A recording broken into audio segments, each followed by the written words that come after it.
I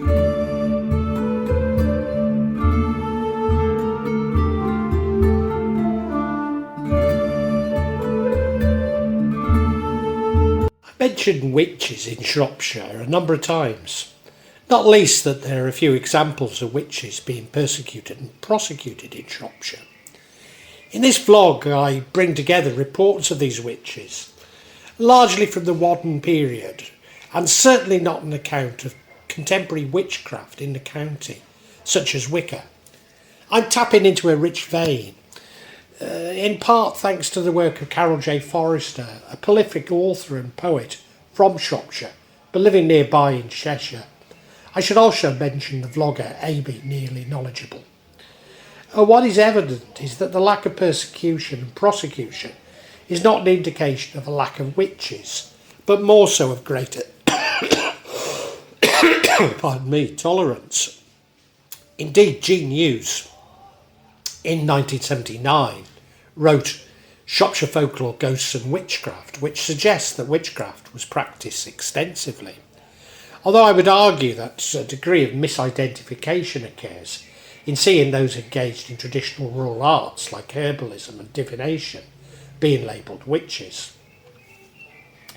There are many tales of herbalism up to the 1930s, such as in Llanbrook, a woman who brewed a drink of wormwood and mugwort from the hedgerows to medicate a number of ailments, as I do myself with my daily jamu. I also recall my father consulting a herbalist in the 1960s who prescribed an infusion of rosemary and milk for his bronchitis. As in neighbouring Wales, fear of witches was universal, with a label witch referring to almost anything paranormal, including the Fae, who were actually much more feared than human intercessors. In South Shropshire, simple crosses of rowan wood were made and hung over doorways in defence against witches, fairies and wicked spirits. Horseshoes achieved a similar purpose, hung to prevent witches interfering within the domestic sphere. A horseshoe nailed over a door to a bedroom had the potential to prevent nightmares and cure a haunted house. Shoes were often placed in walls and chimney stacks to ward off witches and the devil. Other apoprophic offerings included coins, animal remains, especially cats, as well as carvings and symbols burned into the beams. Indeed, I've already issued a vlog on this, including the prevalence of witch marks around the square in Shrewsbury. I recall my mother, when baking, would make the sign of a cross in her dough. This prevented the food from being bewitched, which was a common act of the witch. Although I don't believe my mum actually thought a witch would have cursed her baked goods. No, it was clearly a superstition, linked to a vague belief in the paranormal, although I might add that she was from the Stiperstones. Charlotte Burns reported that a new vicar to a parish in the Clee Hills was so shocked to find that his new parishioners parish was saturated by witchcraft. Although, as ever, I'm sceptical of how the Abrahamic religions need to create witchcraft to frighten their flock and control into the control of the religious hierarchy. Nevertheless, like the Stiperstones, the Clee Hills are locally seen as an area where witchcraft flourished. Perhaps I can sum up my scepticism by a quote of a local woman in Charlotte Burns when describing ghosts. I don't believe there's out in it, as the dead come back, and if they've been to other place, they want to be let too. Although I would also add that I've had many paranormal experiences and do consider myself to be a mystic, just one who is highly sceptical of the Victorian revival of the paranormal.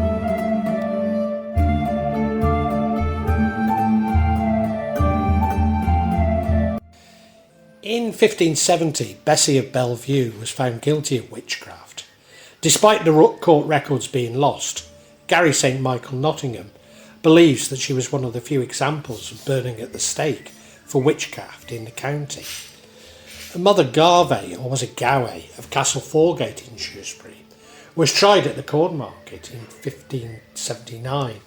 She was said to have bewitched cattle and was thus punished for this, probably a public humiliation such as carting or a scald bridle. In 1613, a woman from Mardle wrote to the bailiffs of Shrewsbury to petition against the accusations slighting her name. She writes that she is being deprecated as a lewd woman, scandalised, accused first of murdering my husband, Henry Evans, a tailor dwelling in Mardle near the bridge, some 29 years past. Secondly, accused for a witch and therefore forced to forego the town of Shrewsbury. One of the famous witches of Shrewsbury was Mrs. Foxhall, who was burned at the stake in what is now the Dingle in 1647.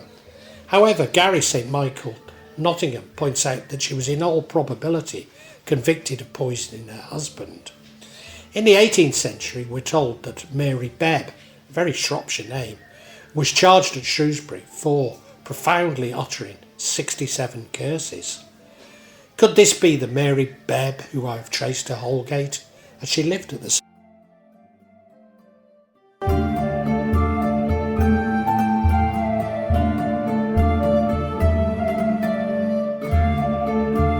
There were at least 2 witches in Madeley. One was so small that she could ride on the back of a cuckoo and use this as a mode of transport to frequently terrorise the local community and amuse herself. In Madeley, a local man was busy cleaning out his chimney. He came across a piece of folded paper sealed with red wax on one of the joists of his chimney. The outside had been blackened with soot and age, and he was pretty sure he hadn't put it there. Upon opening it, he found it contained the following charm: I charge all witches and ghosts to depart from this house in the great name of Jehovah and Alpha and Omega. A witch was said to have lived in a hovel on the grounds of modern-day Madeley Court Hotel. Certainly there were miners' cottages close by the ancient home. The witch roamed the local area, searching for children who said she would snatch up. Once caught, she would sell their little souls to Out Nick for fine pieces of silver. It's said that a mob burnt her alive. In Dawley during the 1800s, a newspaper reported the villagers of Dawley killed a witch the other day. It stated that a local family had been plagued by the noise every night at their cottage door for close to 2 weeks. One evening they waited and set up a gun for their nocturnal visitor, shooting a cat. This didn't settle their minds, as they were convinced the creature was a witch. They were said to have cut off its ears and claws of the poor creature before being persuaded by a local policeman to put it out of its misery. Although I do point out that in Shropshire there existed a tradition of developing stories to support a view of inhabitants of East Shropshire Coalfield were 2 props short of a long wall. During 1897, a man visited a public official in Oakengates to inform him of his wife and 2 daughters' lingering illness, which caused them all great distress. He believed that this illness was caused by witchcraft and implored the public official to help him write a letter to a lady in Wellington to help him put a stop to it. Folklore tells of the sorcerer Jack of the Wheelsmoors to the north of Wellington, but I can find no more on him. In 1950s there was a woman living at the foot of the Wrekin known as Molly Delate, who was believed, amongst other things, to have the ability to turn into a cat, kept a toad, some believed to be the devil himself, in a jar, which she fed on communion bread and could influence the weather. She wandered the area, communicating in strange tongues. A woman known as Owd Dolly from Edgemond gained quite a reputation for witchcraft in the 19th century. She was said to have great power and was a rather snappy dresser, for she dressed in very short skirts, loose jackets and high steeple-crowned hat. Despite her eccentric appearance, she was well known as a malevolent witch and feared by the local community. The caves cut into the rocks beneath Bridgenorth Castle have associations with witches. One of the witches attributed on the dwellings could have turned herself into a hare or a cat and have dogs chase her for fun. She would ride about on a broomstick to disrupt waggoners on their journeys.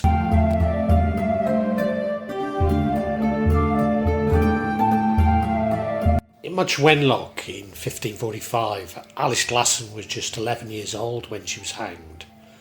Although her actual crime has been lost to history, it's believed that she was tried for witchcraft or perhaps murder. Anna Morgan, or Nanny Morgan, was born around 1796. She was 66 at the time of her death in 1857. The family lived in the Five Chimneys area of Westwood Common on Wenlock Edge.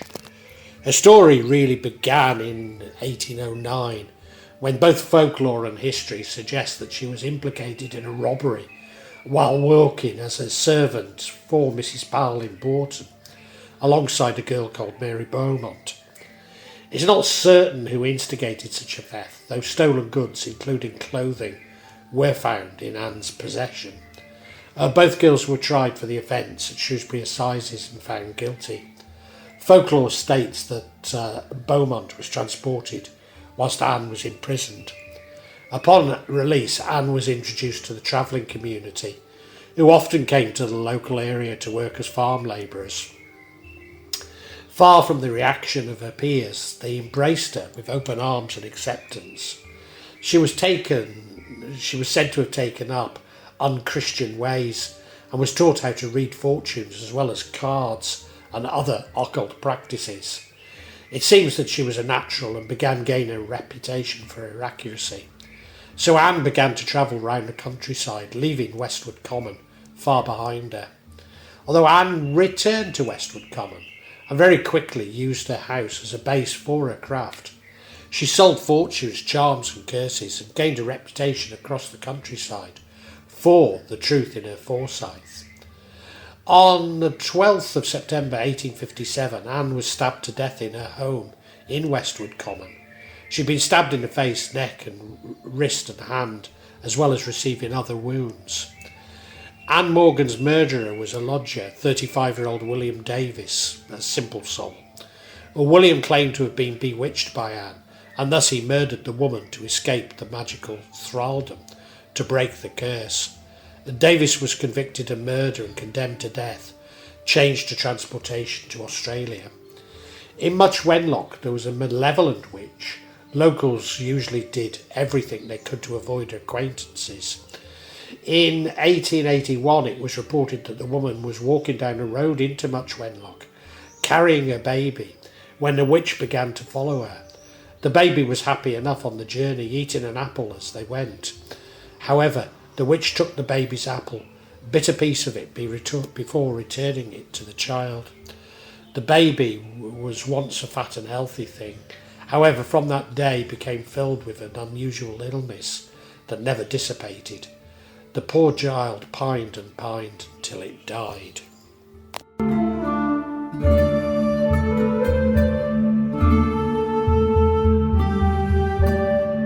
Court record also exists for Margaret Bridgen, who was accused of exercising witchcraft, charms and sorceries, etc.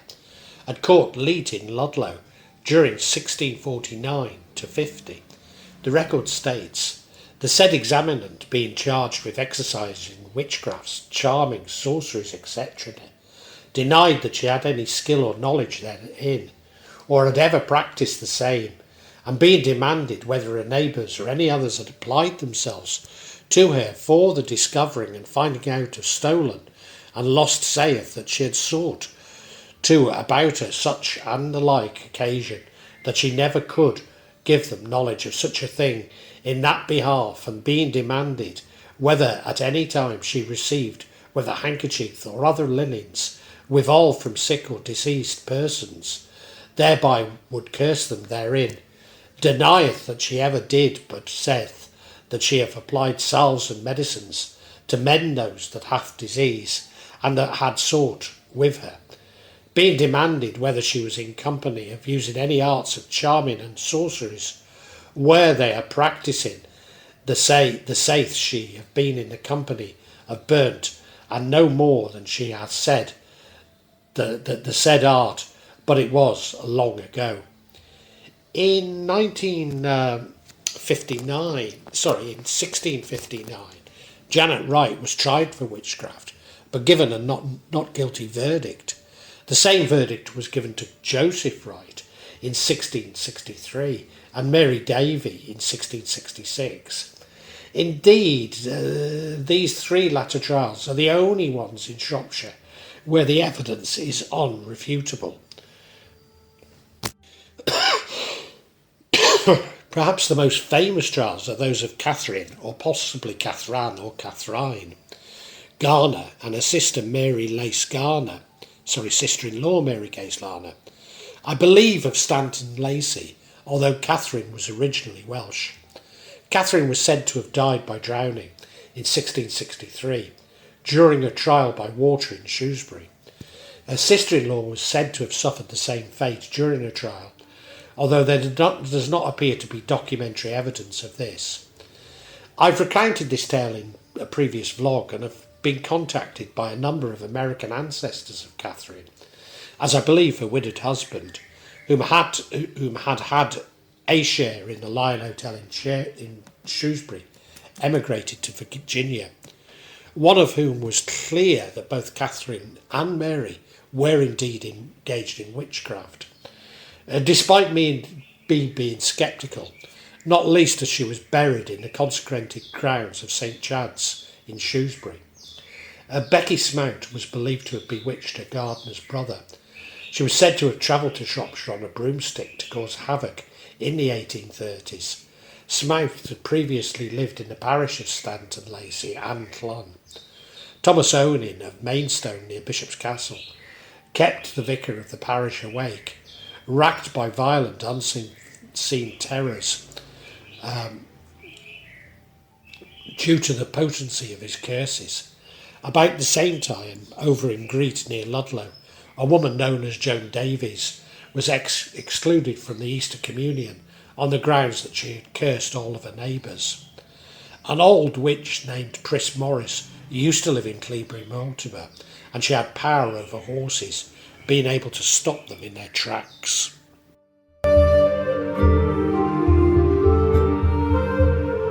The Stytspur Stones has perhaps the strongest links to witchcraft in the whole of Shropshire.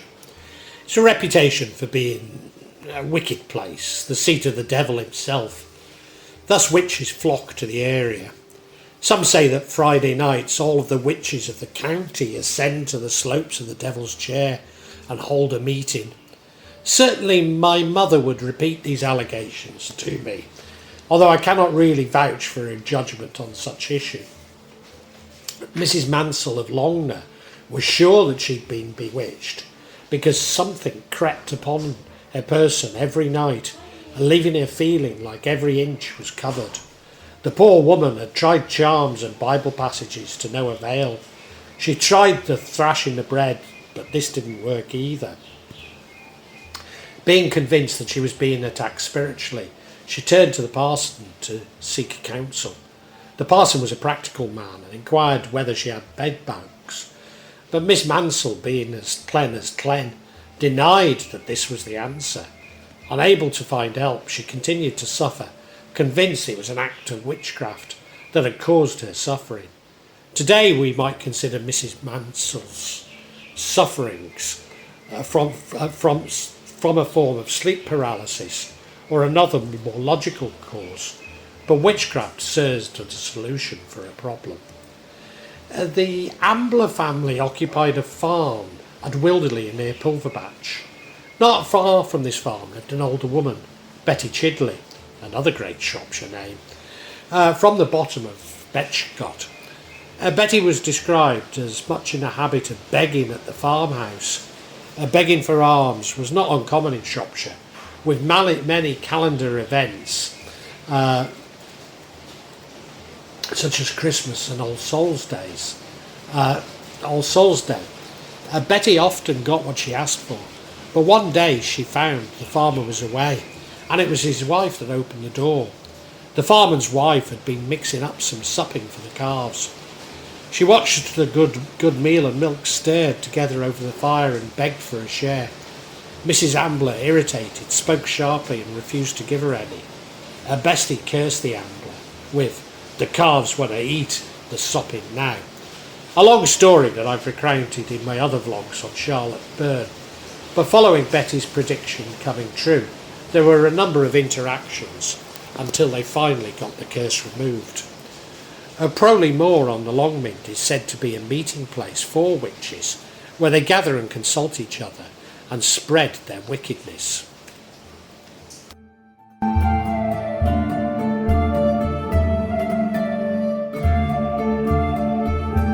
Richard Morris, or Dick Spot, 1710 to 1793, settled in Oswestry, but he was originally from Bakewell, Derbyshire, and had lived in Shrewsbury.